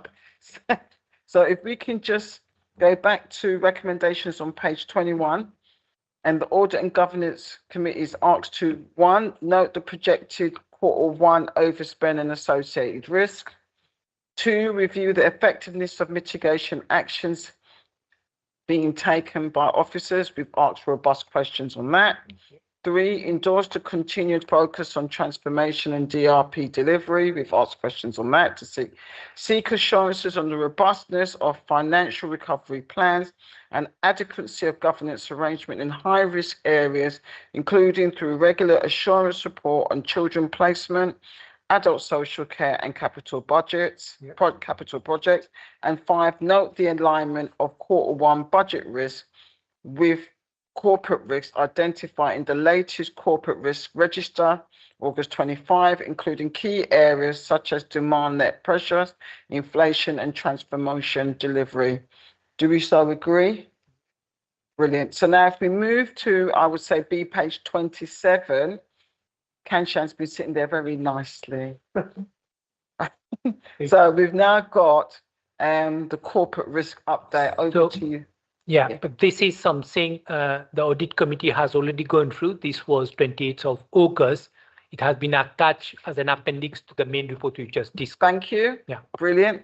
They're being robust and tight. Lovely. Oh, Niaz, did you want to ask a question on that bit? Is it a question or a comment or both? Okay, go ahead. It said that risk management training is also delivered corporately to members. Page 27, and that is a corporate risk update. What level of training are done, and whether I would request the chair whether it can be considered that if the members are getting the training or invitation for training, whether the independent members are able to also participate in those trainings if they wish. Thank you. What trainings we've done, Um, they've there's- been open to all. Have I got the question correct? Risk management, Chair, risk management training. Go on, Kenshan, go on. Thank you. So the risk management training is a mandatory training course for all councillors, and that's scheduled for December. So that session will be undertaken in December. In relation to independent members attending that, I think I'll have to pick that up with Democratic Services around that, and I can get back to you on the dates and timings for that one. Thank you. Kenshan, there is risk management training done by the LGA. I remember it's more than a day. It might be worth looking and see if independent members can attend that. I do know for the audit training I done, there was independent representation on there, but that's because of the local, with all the changes that we're going on, or we're going through, it'd probably be worth if you could find out from the LGA and check that we've got the budget. If you could do that, and then I did it a couple of years ago, that would probably endorse or strengthen what we do in-house. Yeah? Of course, I'll pick that up. Thank you. Is that okay, Niaz? Yeah? Okay. One quick question. You got one more? You Yeah, got a question? yeah, Go yeah. ahead. Yes. It's regarding the risk metrics. On the metrics, so like I've seen that reputation of LBC is put as low. Whereas budget and cyber, they're at the high risk areas. So I was just wondering that, and health and safety is also a medium to high. Business continuity plan, safeguarding of children, these are medium to high. And I was wondering that any of these lets you down, then the reputation of the council will be on stake. Because, for example, we had come across a legal claim for fire alarm issue death, that the fire alarm didn't work, that is health and safety. And I don't know about the latest information about that issue. There was a legal claim, if I'm not wrong. And if that goes to the court, then council gets a court judgment against the council for compensation or this kind of things. Then the reputation of the council will be hurt, definitely. And for example, another thing might be like children safeguarding. It's a very critical issue. Recently, I've seen the cyber crime and this kind of thing. So we know the news that recently some hackers, they hacked the children's information from some nursery schools. So if the schools in Luton, which are LBC schools, local authority schools, their information is hacked and then these are publicized, then children's safeguarding would be significantly in risk. And then the council's reputation will be obviously in question. So whether that should be, it's a high risk matter or not, that should be looked into, I was thinking. And yeah, and what action been taken to safeguard the children's information in Luton schools, considering the recent events of hackers to get into the information of nursery schools children? Thank you. I'll try to answer some of the things. Any risk, whether it's financial, health and safety, whatever, absolutely will have an impact on the reputation of the council as well. So the point you made is very valid. Some of the specific, like you say about this fire alarm, these are cases we can't discuss it openly because it's going through an insurance process and everything. So probably at this stage, we should be able to go into those detailed information. In terms of the cyber risk, that we make a note, we take it back. This is very much an IT question, so they can come back with a much more full answer. We can explain you certain things, but you might get it wrong. So if it's okay with you, Councillor, we'll take this back to what steps are being taken to address those cyber risks. Yeah? Okay, thank you. Right, thank you, colleagues. We now move on to agenda item 9, Treasury Management Annual Report on page 32 to 45. That's over to you, Dev. Yeah, so thanks, Chair. This is again quite detailed report and runs to several pages, and some of the things very technical. So I'm sure some of the members are very sort of familiar to those technical bit, but other members will try to look at the overall sort of essence of this report. This is something which, as part of the Treasury strategy, we have to report regularly, okay? Because full council approved the prudential code, the level of borrowing, the level of investment, and where to invest, counterparty. So that goes to full council, and we as officers, we have to deliver within those indicators and within those boundaries. And if there's any breach, then we'll have to report it to executive. But I have to say the outturn, which is 24-25, haven't recorded any breach on those prudential codes. Next year, we'll have to bring it a bit closer because we took the revenue monitoring, I think back in July, we should have brought that around that time. So it slipped our net, that's why we're bringing it down here. The Treasury is quite in terms of touch all the areas of the council. In terms of capital activity, we talk about the stage, we talk about TAPS, so the capital program has got a direct link with the Treasury. We talk about our overall borrowing. There's prudential indicators which is regulated. Why is important? Because the council borrowing is not regulated by central government. So council can borrow provided they've got a robust business case and they can comply with prudential indicators. So it's self-policing us, but we have to comply with those things. We have to demonstrate there's no excess borrowing, and the borrowing is sort of in long-term or short-term, variable, fixed. So a lot of things we have to take into account when we agree the council capital strategy and Treasury strategy.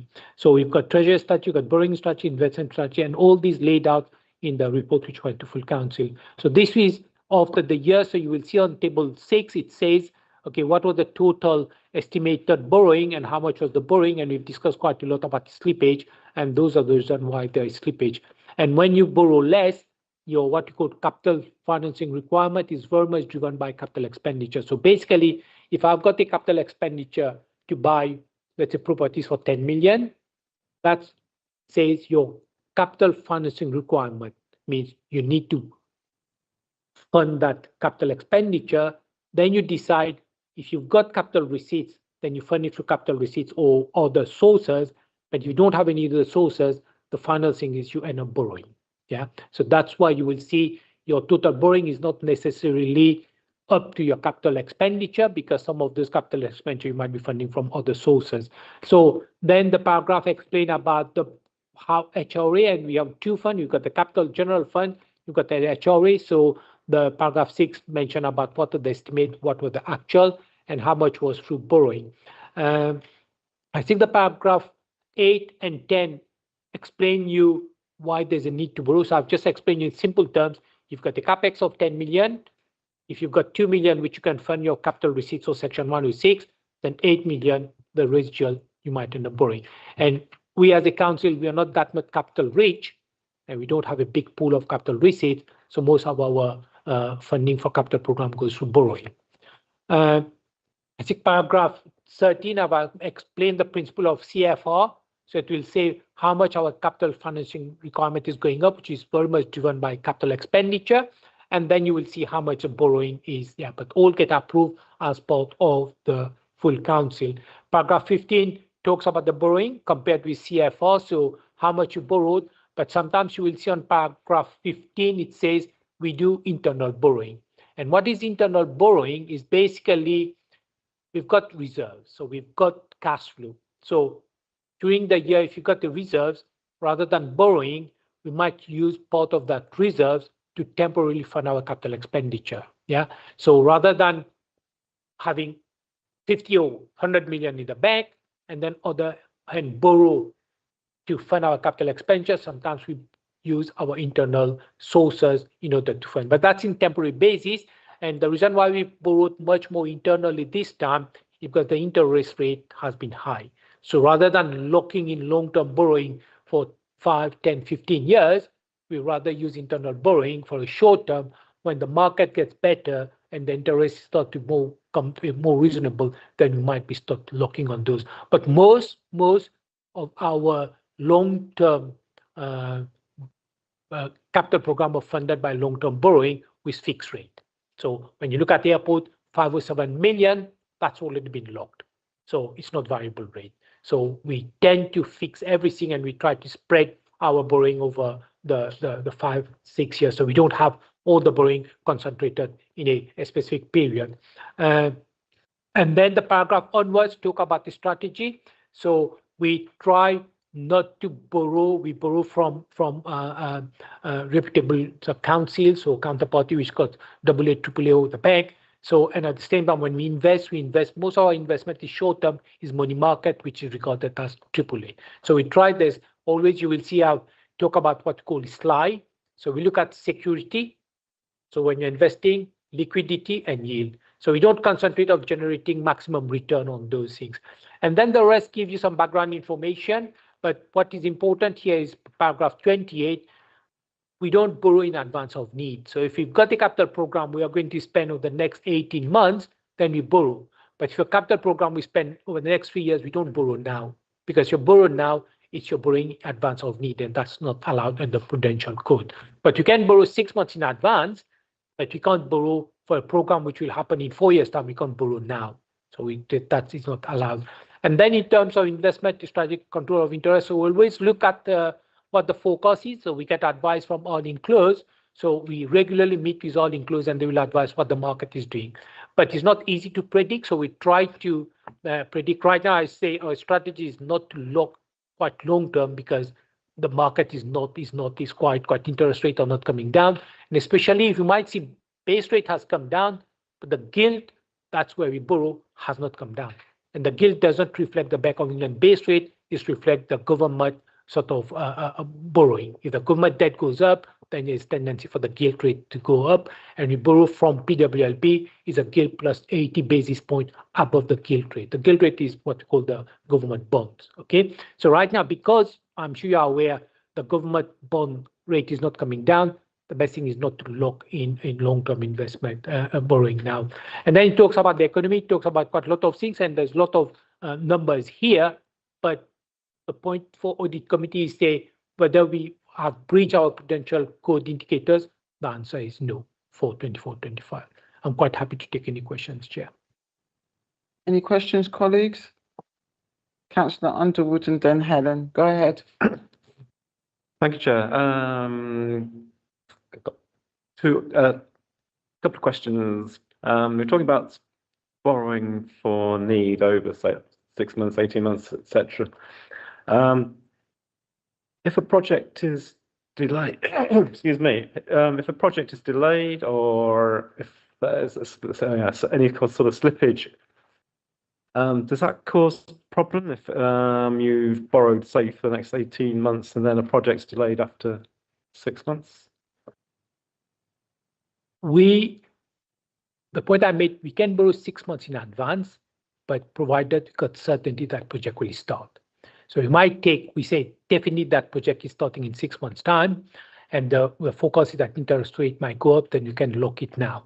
Yeah, but we won't borrow 6 months or 12 months in advance if you're not certain that project is going to happen. So let's say stage, we haven't borrowed because we're not clear. So when the stage starts, then there's a profile of the spend, then we start borrow. But the 6 months or 12 months is just take into account any opportunity. So you've got a good deal if some councils say, okay, we've got some excess cash and if you want to borrow 6 months in advance, then we'll give you a better deal. And we say, what's the forward curve in terms of the borrowing? If the forward curve is saying interest might go up, you might lock it. But we don't lock, like we don't do speculative borrowing. We don't do hedging or things like that. No, we don't get involved in this sophisticated thing. It's beyond my brain capacity. When you do borrow money, is it do you say, oh, right, over the next 6 months we need this amount of money for this number of projects, and it's just one big pot, one big loan, or do you take out loans for each individual? So when it comes to borrowing, we look at our cash flow. So we don't say this 5 million is for this project, because based on our cash flow, we might be borrowing for projects, we might be borrowing for our internal working capital, we might be getting more income from council tax, which will improve our cash flow. And then February, when we stop getting council tax and business rate income, the cash flow will need requirement. So we look at the 12-month projection, and then we'll say what you borrow, what you're borrowing for, capital or debenture loan or whatever. So the treasury is a function of our cash flow, and part of that cash flow is capital program. So you can't say we borrowed 5 million here, it's for this project. So we put everything and we say, but what is the need? And then when there's the need to borrow, then we'll say, okay, but in our cash flow, we might have more cash coming in. So let's say for the beginning of the month, we have direct debit coming in, and at the end of the month, we'll do a payroll. So those are things we'll have to take into account. So, but bulk of the borrowing, you can be associated with those capital program. You can make it, but it's not that you got a 5 million capital project, we are borrowing 5 million associated with that. No, it's a function of all our treasury strategy and management. Yeah. Okay, thank you. One more question. You're talking about the government bonds and long-term gilt yields not being forecast either to rise or certainly not to reduce over the lifetime of those gilts. I think you touched on it. I mean, does that have implications for the council's borrowing and the ability to finance capital projects in the future? Yes, we have to take this into account. So when we prepare a business case or we prepare a viability for development, we'll have to say what is going to be the cost of borrowing. And then when we prepare the budget, yes, we try to be a bit more cautious. So when we prepared the budget, we were quite cautious in terms of the gilt, because at that time, still there was sort of pressures within the economy, the macroeconomic factors, geopolitical factors, if there's war, whatever. We were quite cautious. Yeah. So we're not sort of declaring a big sort of overspend on our interest payable.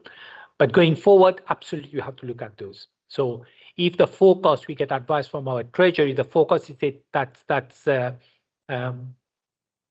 government borrowing can still be high, or if in the budget, when the chancellor will present the budget, if the government finance, if it looks better, then the forecast might be, the gilt might come down. So we look at the 12 months forecast, what that gilt is going to do, and then we'll try to put 25 basis point more when we build our business case.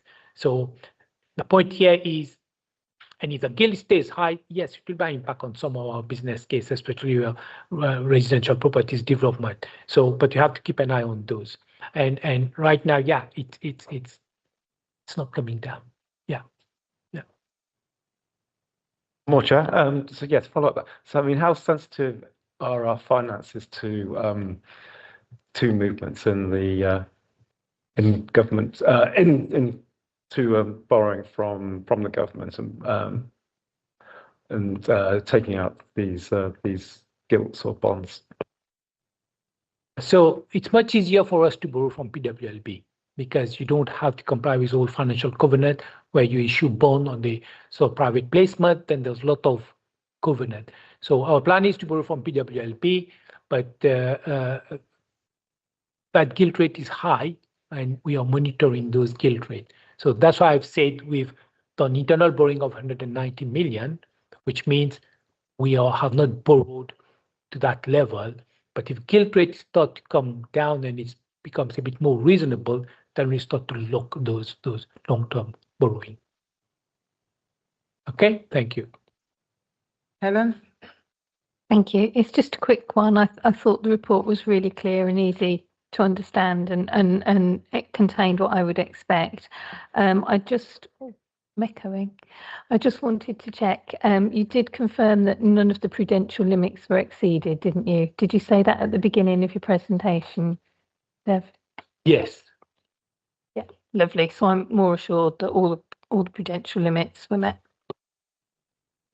Thank you. Right, if we can go to the front of the report on page 32, the audit and the recommendation is that Audit and Governance Committee is recommended to review and scrutinise the report and make any comments or recommendation as appropriate. So we have scrutinised, no recommendations. So thank you on that one. We now move, so we finished item 9. We are now going to look at the draft work plan for 25-26. That's item 10. If colleagues can go to page 46. So on page 46, I've been informed already that there will be a addition to the work plan for the meeting scheduled on the 3rd of February. Michelle Griffin, the project delivery lead, will update with regards to the stage. And we did talk about the stage development earlier in the agenda with regards to risk. So that's on the work plan program in February. Okay, what I was going to recommend for the work program for the next meeting, so I need to check. So the next meeting is going to be the 10th of December. Number 1, Deb, will it be in time through exec where we get the Q2 budget risk and financial management presented, given the timeline for December? Yes, because I think my understanding, Jay, is the executive Q2 report is going to the November executive. Okay, so that needs to be added to the work program for the 10th of December. And then the second thing I want us to make sure we don't score any on goals. Which meeting is the external audit going to come to for us to sign out? Because I don't want us to call an extraordinary meeting to be compliant, conscious. So what's the deadline? I cannot remember myself. So that's the deadline keep on changing. But my understanding, Chair, is they will bring their what they call their annual report about the findings. They keep on changing the name, and that will be in January. And the accounts all goes according to plan. They will issue the audit report end of February. So bearing those dates, I will try to liaise with Democratic. So we need to have. There's no meeting planned in this work plan for the end of February. We got a meeting on the 3rd. Yeah. And the next one is not until we got one the 3rd of February, and we got a meeting scheduled for the 3rd of March. So I would suggest, Chair, if everybody is, we have to bring it in maybe 27th of February. So, yeah. Oh, so okay. So Marie, can you sort out a date, please? And conscious it's Ramadan that this falls into. So this will affect a couple of our colleagues in making sure that the meeting is quorate. Okay. So or if there's not too many items on the 3rd of February, we can push the 3rd of February to the 3rd week of February, but that's... I mean, if the papers are going to be ready, I'm happy. I don't need to have another meeting, and I'm sure my colleagues don't want another meeting. Yeah. I just want us to talk about it now so that we're prepped. Absolutely. Councillor Underwood. Just to be clear, Chair, so February the 3rd, we have the audit findings report from the external auditor. Is that what we're talking about? Is that what we're... No, I'm talking about the audit, the paperwork, the accounts that we have to approve with the value for money. What we were in arms house with our previous auditors about, I don't need to say, we need to make sure that's my elders talking arms house, that we do things in an appropriate time. So if the Section 151 officer feels that the audit findings and those reports can be done in time to come to the 3rd of February's meeting, I'm happy. But I want us to be on alert. If we have to call an extra meeting, given it's Ramadan, we need to know in advance from GT. Yeah, so my apologies, Chair. I think the 3rd of February that the auditors will bring their initial report on findings. The second meeting is for the audit committee to approve the final account with the audit report. So that's the second meeting, which is 3rd week of February. That is important because auditors, I don't think they will be finalizing the audit by 3rd of February, but they bring the initial findings. Yeah. You can meet, if you can organise with Marie I do not want us getting a letter from any ministers of any title saying that we've missed statutory deadlines. Please. Yeah, Thank you. we didn't miss this time, so I know. hopefully, Happy parade. Let's keep Yes, the train absolutely. moving. yeah. Right. Thank you. Yeah. Colleagues, are there anything else you would like to add to the work plan? Just if we could, two tiny things. If we can change treasury measurement to treasury management, I think it's treasury measurement on the work plan. Could we call it? Should be treasury management. I found our discussion on procurement really, really helpful, and I thought that was really positive. And I was just hoping that we could maybe get a bit of an update on the progress of the work in the work plan. Rather, it seems like a long way to wait for a whole year for it to come back. We're in October now. So when is the last meeting? Would that be realistic? Are you asking, Helen, for the March meeting? Because that would be the last meeting of the municipal year. Yeah. I think it'd be helpful to have an update for the March meeting, and then Okay. maybe it can include some of the comparative information that was asked for 23, 24 and 25, 26 to date, Yeah. and some of the trends that might be helpful. I just thought it was such a Yeah. positive conversation. It'd be But helpful. then also it would also be able to reflect the financial year that's just finished, Yeah. that is being finalised. So, Yeah. Marie, if we can add to the work plan for the 3rd of March, that we get an update on progress. I think progress and review Yeah. on They should the have procurement structure report. as well, shouldn't they? Sorry, say that again. They Helen? should have the new structure in place on some Yeah. of the more recruitment. So I think that would be really helpful. Yeah, progress. Okay, Thank you. thank you. Everybody in agreement on that one? Brilliant, right. To agenda item 11, the Local Government Act 1972, Part VA, to consider whether to pass a resolution under section 100A4 of the Local Government Act 72 to exclude the public from the meeting during consideration of any item listed above if it is likely that that members of the public were present during those items, there would be a disclosure to them of exempt information falling within the paragraphs of part 1 of Schedule 12A to the Local Government Act 1972,